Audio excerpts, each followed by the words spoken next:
Amados, gostaria de começar mencionando, e a gente vai voltar para o texto, alguns princípios que Deus tem me incomodado nessa semana. Eu tenho compartilhado com alguns irmãos com quem já temos falado. Alguns até, eu estou vendo aqui, já estão nos assistindo. E existiu durante muitos anos algo muito equivocado com relação ao entendimento do que é de fato o motivo de nós estarmos aqui como seres humanos. Porque se nós formos analisar até tudo que existe na palavra, tudo que aponta para a igreja, e hoje nós somos a igreja, amém? Amém? Você e eu somos a igreja. A igreja é onde Deus mora, onde Deus habita. Ele não habita em templo feito por mãos humanas, mas Ele habita naquilo que Ele criou, que somos nós, né? E em algum momento nós somos aquilo mesmo. Hoje já não somos mais aquilo, já somos o espelho da sua glória, mas enquanto não estávamos sendo o espelho da glória, éramos aquilo mesmo. Olha aquilo lá, meu Deus, lá vem ele, lá vem aquilo de novo, né? Mas agora não somos mais aquilo, somos seres feitos à sua imagem e semelhança, e entendemos isso. Mas durante alguns anos, até mesmo dentro da religiosidade, nós tivemos uma má interpretação. E algumas dessas más interpretações, hoje eu gostaria que nós pensássemos juntos a respeito. Por exemplo, uma delas é a questão do caráter profético.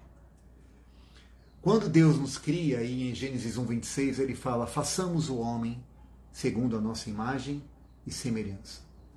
E tudo que está na palavra tem a ver com os caracteres, as características, o caráter de Deus para ser formado em nós, para que nós que temos a sua imagem e semelhança, cheguemos à estatura exatamente desse caráter e semelhança e expressemos este amor da graça de Deus, ok?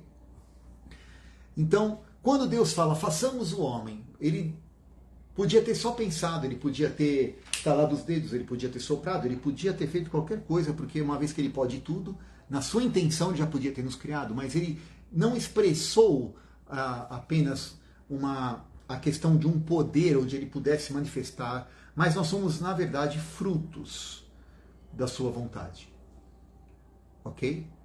Ele expressou uma vontade. Façamos o homem. A partir do momento que ele expressa essa vontade, o tempo e a maneira como ele quis fazer e de quando, como ele quis fazer, é algo muito relativo. Nós não sabemos aí e não temos essa percepção clara, né? Glória a Deus. Temos uma galera aqui chegando, vamos aguardar só que eles se acomodem, né? Aleluia. Bem, boa noite, Deus abençoe.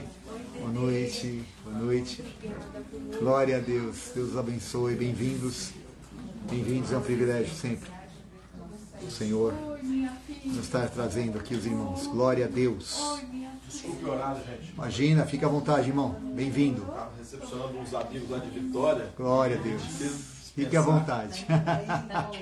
Ok, sem problemas. Estamos ao vivo aqui também. Fique à vontade, irmão. A casa é sua.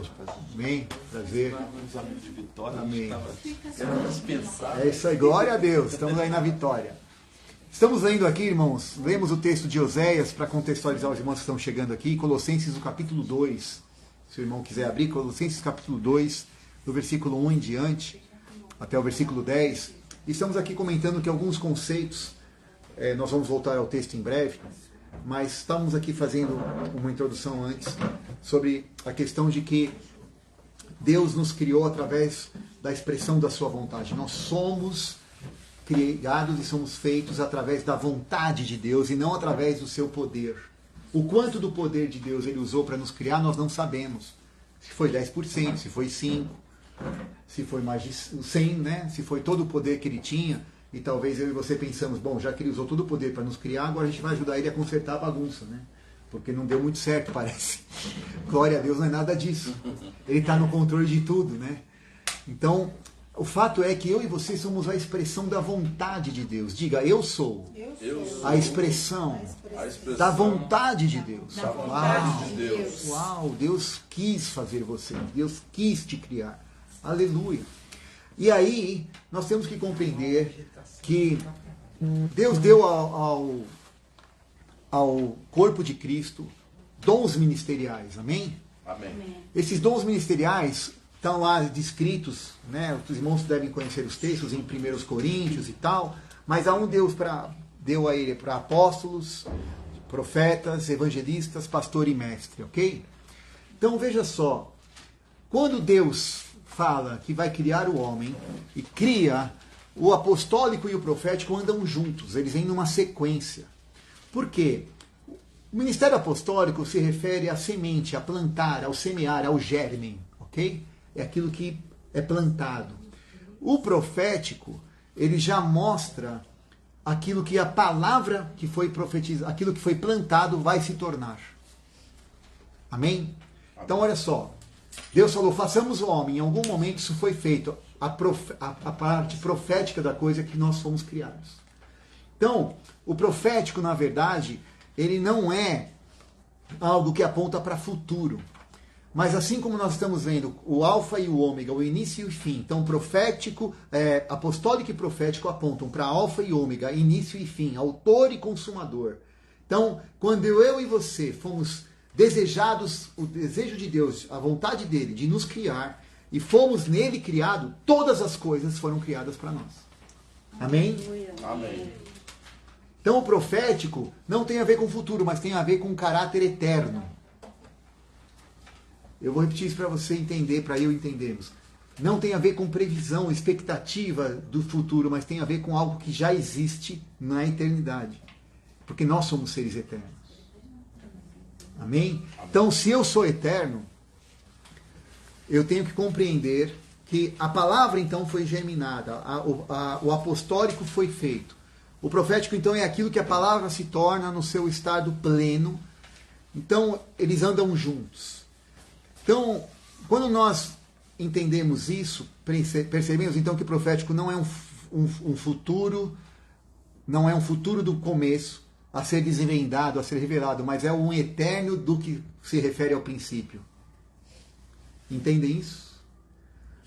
O profético é algo que tem a ver com a eternidade daquilo que foi iniciado. Então, quando Deus falou, façamos o homem, Ele nos criou.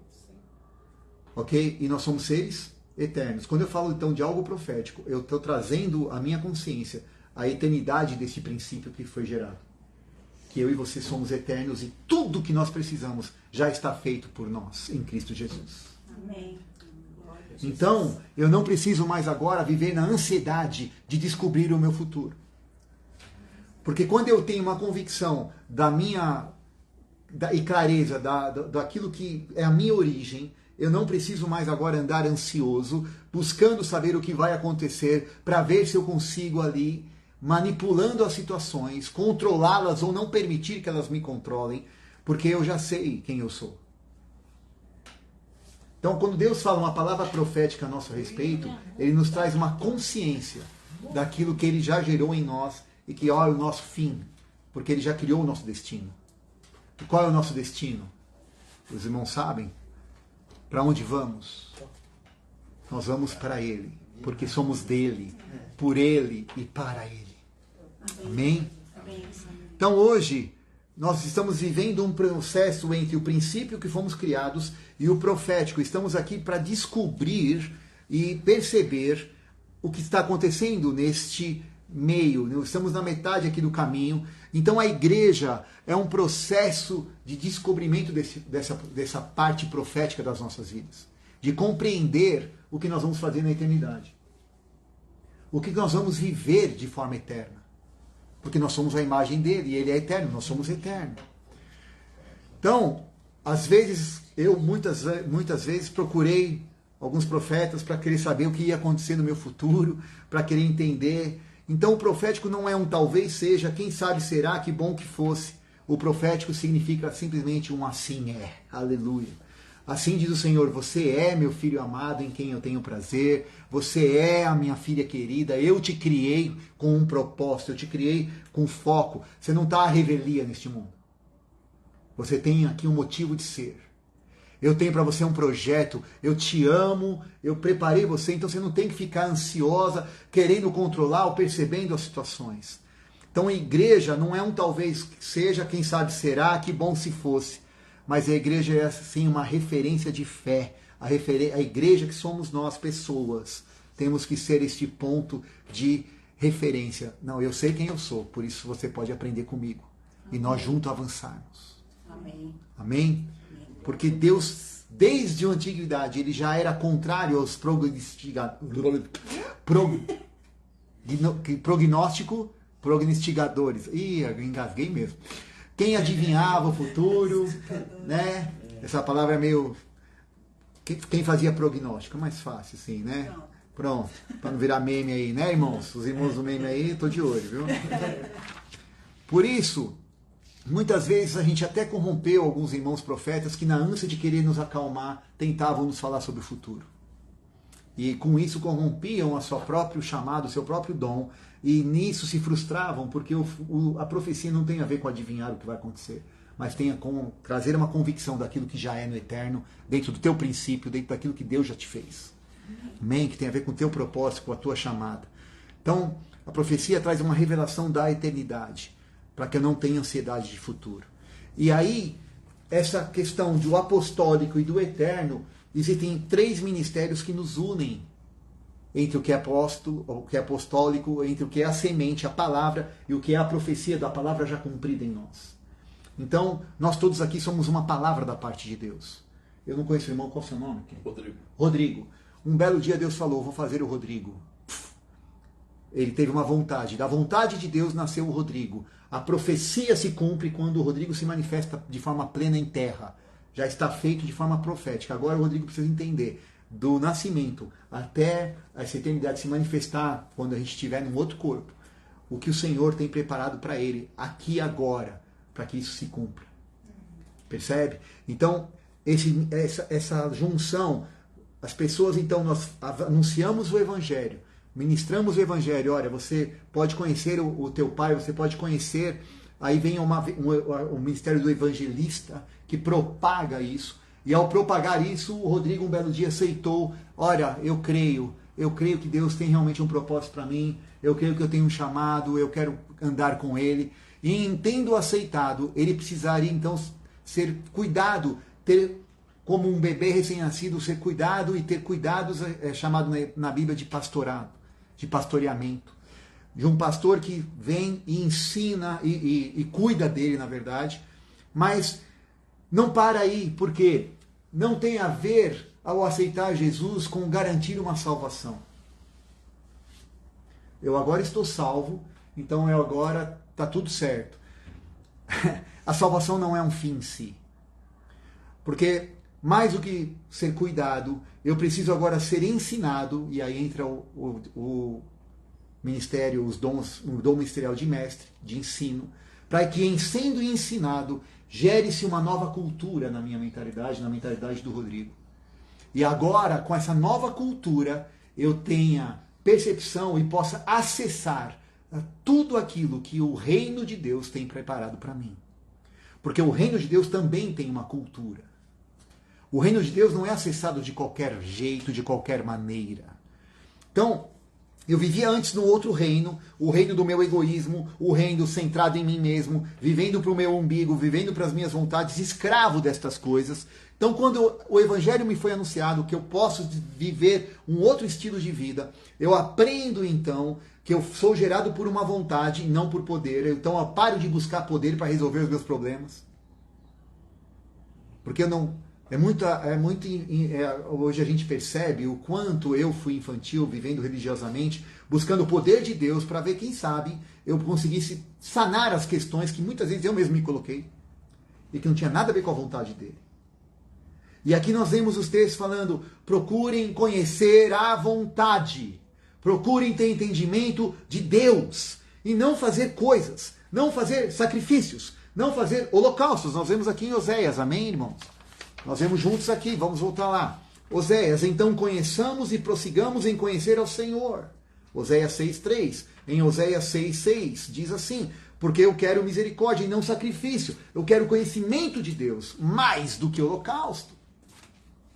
Então, quantas vezes eu me ofertei como um holocausto e eu não queria fazer, mas eu fiz, porque afinal de contas é obra de Deus.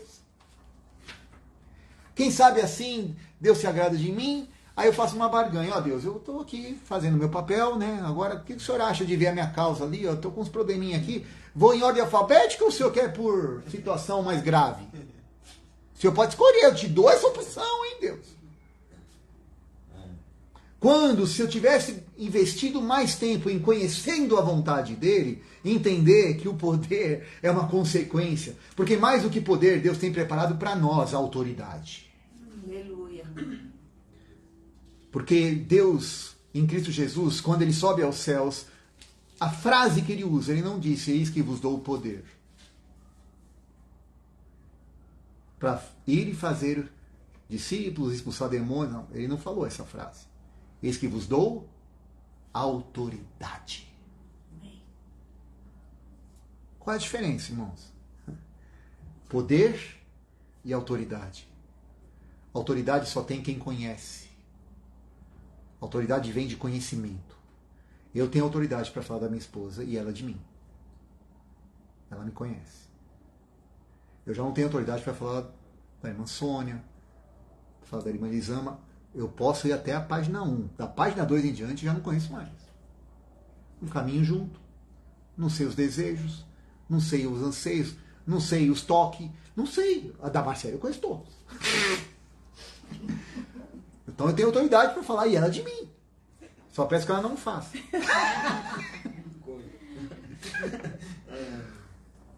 Quando eu conheço ao Senhor, eu entendo que Ele tem para nós autoridade. Porque muita gente vai aparecer diante dele. Senhor, eu fiz no teu nome, eu usei o teu poder. Mas eu não te conheço, filho. Aliás, nem filho é. Quem é você? Mateus 7. Não te conheço. Mas eu fiz o teu nome, eu expulsei demônio, eu ressuscitei mortes. Usou do meu poder, mas eu não te conheço. Porque a autoridade vem de quem conhece. Aleluia.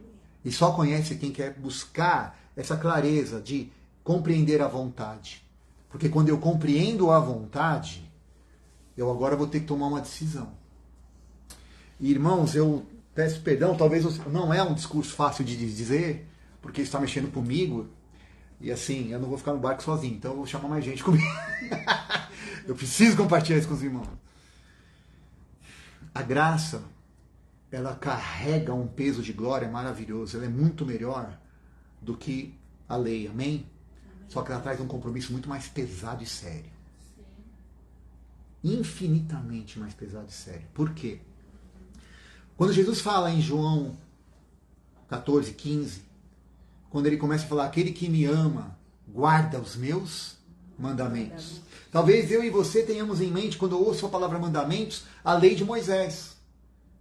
Está lá, Moisés. Só que a lei de Moisés foi colocado naquela lei para trazer um código de conduta, um código de comportamento para preservar e salvar aquelas vidas, aquelas pessoas, enquanto elas ignoravam e não tinham conhecimento do próprio Deus.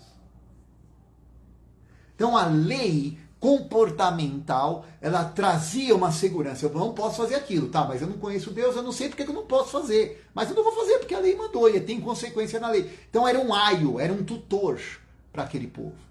Quando Jesus fala, eis que vos estou trazendo a vocês um novo mandamento, quem me ama e guarda os meus mandamentos, agora já não é mais uma questão externa. Por quê? Antes Deus falava e falou pela lei, agora Deus não fala, mas fala pelo Filho. E o Filho agora fala pelo Espírito, que está gerando de forma íntima em nós a forma de, o caráter, até que cheguemos à semelhança do Pai. A palavra diz que nós vamos sendo trabalhados de glória em glória, de fé em fé, de vitória após vitória, até que venhamos a ter a forma de Cristo. E Cristo falou, quem vê a mim, vê o Pai. Então, nós estamos num processo entre aquilo que foi a vontade de Deus liberada para nós e o profético, estamos caminhando. E aí, ao estar nesse processo, né, aqui Jesus fala, quem ama guarda os meus mandamentos, eu tenho que entender que o evangelho que não forma uma cultura de reino e um povo que entendeu que tem que viver num outro reino, não é o evangelho que está sendo pregado de forma correta. Por quê? O evangelho de Jesus Cristo, as boas novas de Jesus Cristo, ele traz uma transformação, ele não traz um novo código de conduta. Jesus não veio trazer um novo código de conduta. Você pode isso, você pode aquilo. Você não pode aquilo. Não. Tanto é que ele cumpriu a lei inteira, foi o único homem que cumpriu toda a lei. Mas ele veio nos trazer uma transformação. Então, o ministério, os 5 ministérios, termina e é citado por último o de mestre, o de ensino, porque é para gerar em nós uma perspectiva profética do objetivo do Evangelho nas nossas vidas. Por que eu faço o que eu faço? Por que eu oro? Por que eu leio a palavra? Por que eu me relaciono com as pessoas? Por que eu professo o nome de Jesus Cristo? Se eu não tenho um entendimento claro do que isso representa na eternidade para mim, e que eu que sou eterno e vou viver eternamente com Ele, hoje, agora, eu estou vivendo de uma forma aleatória. Entende o que eu quero dizer? Eu vou trazer isso um pouco mais claro. Então, padrão de comportamento, liturgia, rotina, isso não é o papel da igreja, né? Não foi para isso que Deus criou a igreja. Mas Deus fala agora, o Filho fala através do Espírito Santo na formação do nosso homem interior, né? Então, Jesus não veio inaugurar uma igreja litúrgica, mas ele veio então trazer uma família a partir de uma transformação do nosso espírito. Amém? Ok, se o Espírito Santo está mudando em mim agora a minha natureza, estão entendendo, queridos? O Espírito Santo agora está mudando a minha natureza, não tem a ver com aquilo que eu faço para fora, ok? Não tem a ver com o meu exterior. Se ele está mudando a minha natureza, natureza fala de quê? De algo genético. Amém? Está falando da minha genética. Então antes eu tinha uma natureza corrompida, eu vivia com uma natureza deturpada. Agora é algo que vem da minha natureza. Tanto é que o texto, nós vamos continuar lendo, ele fala quando você está enraizado. Já não fala mais agora de algo que vem de fora, mas fala de uma raiz. Raiz está dentro, está escondido, debaixo, está ali no profundo. Então, enraizados em amor, amando uns aos outros, cheios de compaixão, cheios... Não dá para eu fazer isso de forma externa. Isso tem que vir de dentro. E quem põe isso lá dentro? Existe uma questão genética. Agora é uma questão então, de natureza e não de atitudes de proforma. Jesus veio para mudar a nossa natureza. E para trazer a natureza dele em nós. Aquilo que a lei não podia, aquilo que nós não conseguiríamos fazer. E foi nos incutido, eu estou falando de mim, irmãos, que Jesus me salvou. E porque eu aceitei a salvação, agora ele vai ser o meu Senhor. Irmãos, desculpe se eu vou te confrontar, porque eu estou sendo confrontado, como eu disse, vou voltar você no mesmo barco. Isso também não está correto, porque é exatamente o oposto. Porque ele é o Senhor, ele resolveu nos salvar. E me dar, através da salvação, a opção de sim ou não, eu me colocar em submissão ao senhorio dele. Muda um pouco nossa maneira de ver ou não? Veja só, hoje eu estou compreendendo que a maioria das pessoas, quando nós olhamos as pessoas que não conhecem o Evangelho, que não conhecem ao Senhor, então eu estou percebendo que a salvação não é um fim em si mesma. Aceitei Jesus e agora eu vou ver como é que vai ser minha vida. Um belo dia eu estou lá no céu com Deus. Ai, eu queria te dizer que isso está errado. Porque, através da salvação, o Senhor me dá uma condição de agora, podendo ser livre, ter uma decisão a fazer e não uma opção. E eu vou te explicar a diferença de opção ou não. A Samira aqui preparou, como sempre, uma ótima anfitriã. Meu Deus, é constrangedor sempre. Mas aqui está uma mesa. Não sei o que vai vir. E seja lá o que vier, glória a Deus. É bom. É bom, você que não vê, perdeu. Mas enfim, tá aqui. E aí a Samira podia perguntar para nós, Sérgio, você gostaria de participar conosco? E eu aqui imaginando tudo que podia vir de comida, frango, peixe, carne, sei lá o que vai vir daquela cozinha. Eu podia falar para ela e perguntar, Samira, quais são as opções? Fiquei com fome, né? Aí ela podia me responder simplesmente assim, é sim ou não. Ou você come, ou você não come. Porque na minha cabeça a opção seria qual tipo de prato. Porque a opção é aquilo que, independente do que eu escolher, não vai mudar o resultado final. Porque se for frango, peixe, carne, se for pão, se for uma bolacha, não mudou o fato de eu comer. Mas a vida eterna com Deus não é uma questão de opção. Alô? É sim ou não. Ou eu escolho o Senhor Jesus, ou eu escolho a vida. Ou eu vou estar na morte. Eu não tenho outra opção, gente. Então, na eternidade está em jogo. É o meu propósito que está em jogo, é a sua vida que está em jogo, as nossas vidas estão em jogo. E nós achamos que aceitamos Jesus e agora nós estamos brincando de ter opções. Aqui eu obedeço. Não, talvez ali eu obedeço. Porque nós não estamos investindo e, na verdade, nós temos um medo que foi incutido na nossa mente, de termos medo de conhecer a vontade de Deus, porque achamos que Deus, na sua soberania, vai escolher alguma coisa que vai me desagradar e vai me botar ali. Oi! Quem botou essa mentalidade em nós, gente? Da onde saiu isso? Do inferno. Porque não é esse o pai que... Eu tenho filhos, aqui temos filhos. Que pai quer fazer o mal para o seu filho? Percebe? Então nós pecamos em não conhecê-lo. E em não conhecê-lo não temos autoridade. Em não tendo autoridade buscamos o poder para poder resolver as questões. E ficamos nesse ciclo. Interpretando o profético de forma errada, quem sabe vai acontecer. Então eu tenho uma expectativa de futuro, para quem sabe no futuro mudar a circunstância que eu estou vivendo agora, e em mudando a circunstância, aí sim eu vou conhecer um pouco da vontade e do poder. Ah, mas eu fico nessa, e a minha vida está passando. Mas o propósito de Deus não mudou. Ele desejou a mim e a você, aleluia. E Ele continua operando em mim e em você através do Espírito Santo. Então eu tenho que parar de agir de uma forma sistemática e programada para fora e compreender que a natureza que está dentro de mim precisa ser para fora. Então, hoje, nós temos que apresentar o Evangelho para as pessoas e falar, olha, você tem um pai, ele te ama. Você não acredite ou não, eu preciso te mostrar, olha para a minha vida, eu sou igreja, Deus habita em mim. Então, mais do que antigamente a gente apresentava e perguntava, hoje a gente entende que nós temos que falar do Evangelho e depois perguntar, você quer negar esse pai ou não? Porque é a sua decisão, não é a opção. Você pode escolher negar a sua paternidade de Deus ou não. E se você negar a paternidade de Deus, eu sinto muito por você. Agora, se você aceitá-la, aprenda a estar em submissão ao senhorio dele. Uau! Porque ele é o Senhor. Ele é o Senhor. Não há outro. Não há outro. E Ele não quer mandar em nós porque capricho. Ele não quer ser o Senhor para mostrar poder. Ele não precisa de nós para isso. Mas Ele quer ter um relacionamento. Quando a igreja não ensina que a salvação é para que eu possa exercer a minha submissão, nós estamos pecando. Através da minha salvação, eu posso agora ser submisso ao senhorio de Jesus Cristo. E não ao contrário, agora estou salvo, então agora eu toco o sininho e Deus vai usar o poder dele para atender tudo aquilo que eu nunca consegui, ou consertar as burradas que eu fiz, ou qualquer outra coisa que você e eu podemos aqui enumerá-las. Então o processo de conversão não é uma opção de ser salvo. Uma pessoa não se converteu totalmente enquanto ela acha que Jesus é uma opção para ela poder ter sido salva. Jesus não é uma opção, irmãos. Ele é o caminho, não um.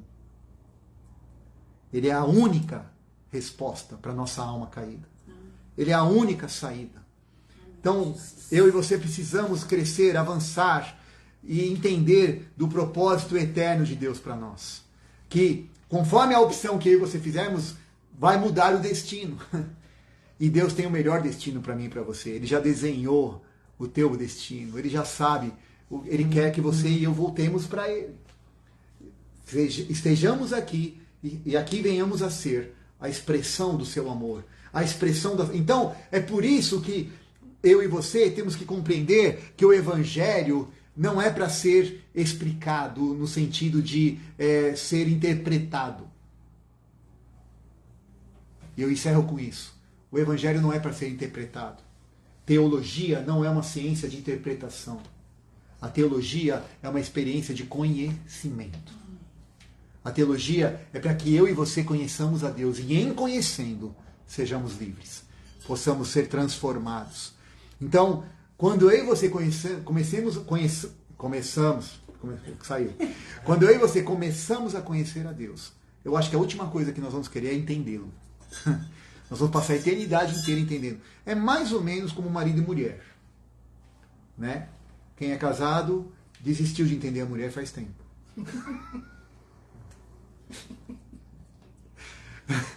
Porque quando a gente ama, você não quer entender, o importante é o amor.